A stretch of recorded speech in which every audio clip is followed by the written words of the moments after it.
some time back and showcased how Turkana County, that is known for famine, banditry, hunger, is doing. And you'll realize Turkana County has changed so much. Lodwar is no longer the Lodwar. We serialized the hospitality sector in Lodwar. One day, a hotel called us and said they had received 10 Americans. And when they asked them, how did you know about us? They said, through Cham's media. Many primetime shows on Kenyan media, and I may be wrong, are all about politics, are all about, the topics that sell so fast. Some topics are considered boring and may not be considered good enough to attract advertising or to attract revenue. So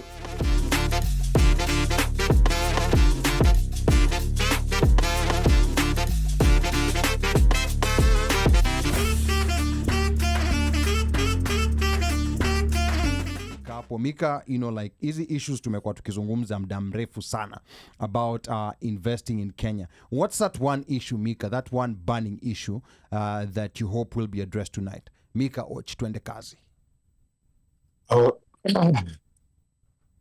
Pole nimenyongwa. For me, actually, it's I don't want to say it's more than I don't want to say it's an issue, or rather, what I want to say is like what I'm looking for or what I'm trying to see, and I've gotten some of it from when Alex was speaking earlier on, is the various different ways of how you can invest in Kenya that are different than just kununua shamba, buroti, right? Like it's you buy a plot and then you leave it like that, imekaa haikusaidia, ingizi pesa ifanye nini, iko tu pesa yako imelala tu, iko tu imekaa.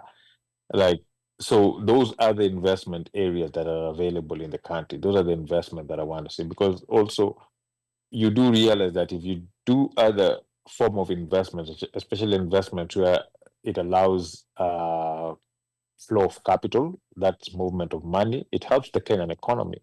It helps it, and it also create different forms of people getting revenue. So those are some of the things I'm trying to get to hope of learning today. I'm trying to come to understand what kind of investment is being spoken in these forums, and as he has said, different discussions about different stakeholders.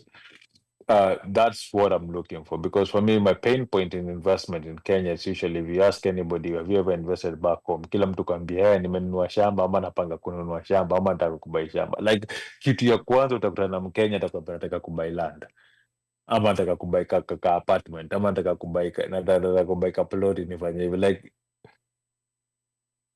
yes, you buy the plot, you build a house, you retire, you go back. Do you have income coming in? Ama utakuwa unategemea social security tu mwendo withdraw kuja utumie America, utumie Kenya tena. So basically just trying to understand what other avenues of investment are there for the people in the diaspora in Kenya. The end game is what? As you said, Kenyans may not be getting much information, Kenyans in the diaspora, from home. What do I mean? I used to be in mainstream media. So if you depend on mainstream media, you are unlikely to know much about Kenya. You are likely to hear the normal politics, sensation sales, negativity sales, and that's news. We can't run away from it. And the structure of content or news, I've been in this industry for a long time, has been changing and gravitating towards what sells so fast. And again, because of challenge and competition from digital media, new media, social media. So mainstream media are grappling with catching up and competing social media, where you will unlikely get a full comprehensive discussion on topics that are away from politics, like what we are doing now. Many primetime shows on Kenyan media, and I may be wrong, are all about politics, are all about, the topics that sell so fast. Some topics are considered boring and may not be considered good enough to attract advertising or to attract revenue. So Kenyans in the diaspora are starved of information back home.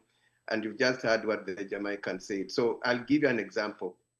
You know me for Daring Abroad, which is serializing Kenyans living abroad. But back home in Kenya, we showcase opportunities in Kenya. And that's how the Jamaican came to hear about it. You see, while we'll tell you about, say, Omosh and how he's doing in Washington, D.C., and on the One Mic show, in the same show, we'll be telling you. And back home, let us educate you about the new expressway. When the expressway was being built, it is us who really were helping the diaspora to know the importance, how far has it reached, so that you have some image of what is happening back home, away from the politics, away from the news.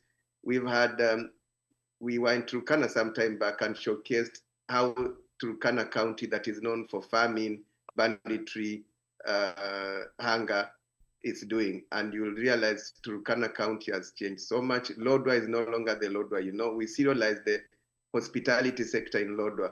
One day, a hotel called us and said they had received 10 Americans. And when they asked them, how did you know about us? They said, through Chams Media. So that is what I mean. So the purpose of this, I began by going into a story of these forums, is to share that, what that we know about Kenya, and through our series, so talking and giving them that information. So they're not your typical exhibitions where you will not even get much information. So we share information about Kenya, like I've told you about KWS. We share information about hospitality sector, that you're able to know if I go to Bungoma, is there a resort? Is there a gym? Is there what? Where do I get it? So that information gives you a very good picture about Kenya, and you are able to be confident to say, I want to invest back home. And we've done 29 forums so far. So the one in New Jersey tomorrow will be the 30th forum. These forums also bring out data on certain areas. So that data is shared out to interested people. We work very closely with the State Department for Diaspora Affairs and our missions abroad. So this information we share with them, and that collaboration just gives a whole array of opportunities and information that you may not easily get when you are here in the diaspora, because you are starved of that information by mainstream media. So it is an ecosystem, as I said, that you're able to know what is happening back home. And through us, you will know of opportunities, not just in Kenya, but also Australia. We've connected people. So you find someone is in Canada and is telling me, hey, link me up with that expert in hydroponics in Australia. So the forums are just the meeting point, but is now the climax of what we go doing around the world and coming to share to that very audience that we meet in a particular city. And we are coming up with a database where we'll be able to tell you who are our followers, where are they. So if you want our followers in Eldoret town and demographics, doctors, teachers, whatever, we'll be able to share to you while you are seated there in that studio. That's the purpose of these forums. Then we get to learn also. We get to hear from the audience. We get to hear their concerns. And we influence policy as well. So in some of the stuff we've done, like we went to a very tiny island called St. Helena Island that is in between Angola and Brazil. It has a population of about 4,000 people only. It's a British protectorate. So there was only one Kenyan living there. And we were able to go there, do what I would say a forum with just one Kenyan and his friends. He took us to the cabinet meeting that is so known, a cabinet meeting of 5. The cabinet had a meeting with us, you can imagine. Now, by showcasing that story, and this gentleman is called Bushuru, he's the air traffic controller in that island's airport, only one airport. So Kenya government, the Ministry of Foreign Affairs, realized that he has no representation, that area has no diplomatic or representation. So they were able to formulate policy and so on and place the Kenyan there to be represented by Senegal. So he has representation through Senegal. But now, since then, he's gotten some more people. There are now 4 Kenyans in that island. So that's the impact of these meetings. We are able to gather information and be able to influence policy. I hope I've satisfied you. Maneno ni mengi. No, ni sawa kabisa, because these are the kinds of details that that people are looking for, and they're looking for these details from a reliable source.